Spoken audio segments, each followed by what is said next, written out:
পুনৰ চিকিৎসক হৈ জিলিকি উঠিল মিয়াৰ সন্তান।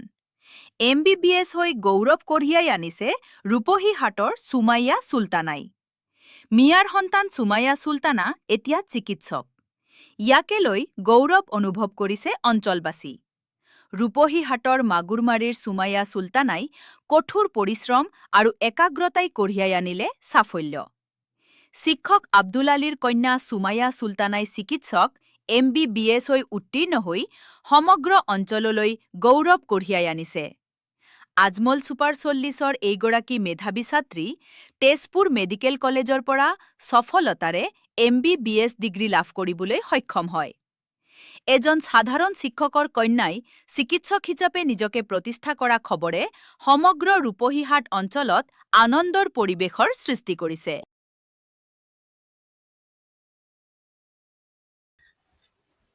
মই আজি খুবেই আনন্দিত যে মই এবাৰতে ফাইনেল ইয়াৰ MBBS পাছ কৰিব পাৰিছো। যোৱাকালি মই ৰিজাল্টটো পাইছিলো। তেতিয়া যদিও মোৰ ওচৰত মোৰ মা দেউতা নাছিলে, তথাপিও মই লগত মানে মোৰ মাক কল কৰি শুনাইছিলো আৰু মই মা দেউতা বহুত নথৈ আনন্দিত হৈছিলে। তেতিয়া নিজকে মানে বহুত হেপি ফিল কৰিছিলো আৰু যিমান পাৰো মানে মা দেউতাকক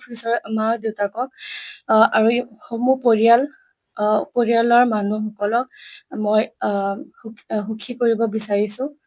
মই তেজপুৰ মেডিকেল কলেজৰ পৰা পৰীক্ষা দিছিলো। তাত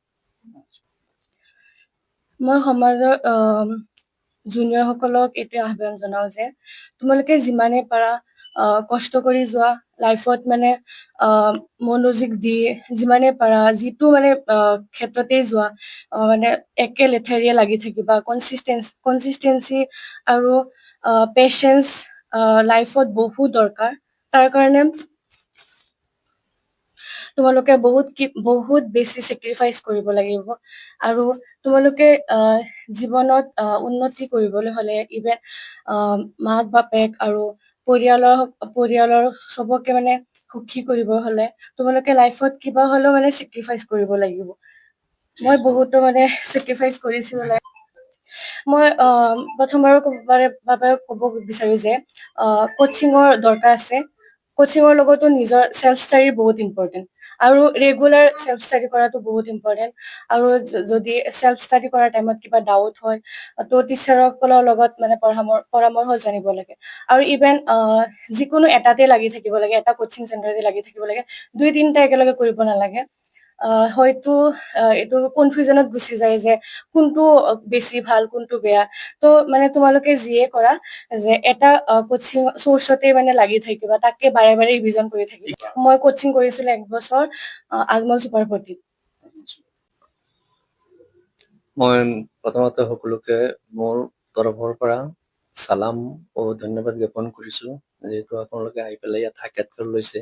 মোৰ মানে 2 নম্বৰ ছোৱালী এজনী, এইজনীয়ে আজি যোৱাকালি আবেলি সময়ত যেতিয়া মোক খবৰটো দিলে যে পাপা মই MBBSৰ যে কোৰ্চটো যিটো আছিলে ফাইনেল, মই অলৰেডি সমাপ্ত হ'ল আৰু তাৰ ৰিজাল্ট ইতিমধ্যে মই পাইছো, তেতিয়া মই সুখত চকুৰ পানী ওলাই গ'ল।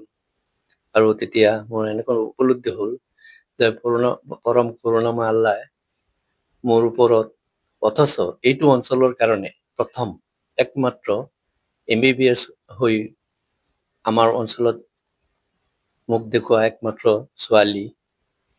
গতিকে মই নিজে সুমাইয়া চুলতানা, গতিকে মই আল্লাহৰ ওচৰত মই কৃতজ্ঞতা প্ৰকাশ কৰিছো।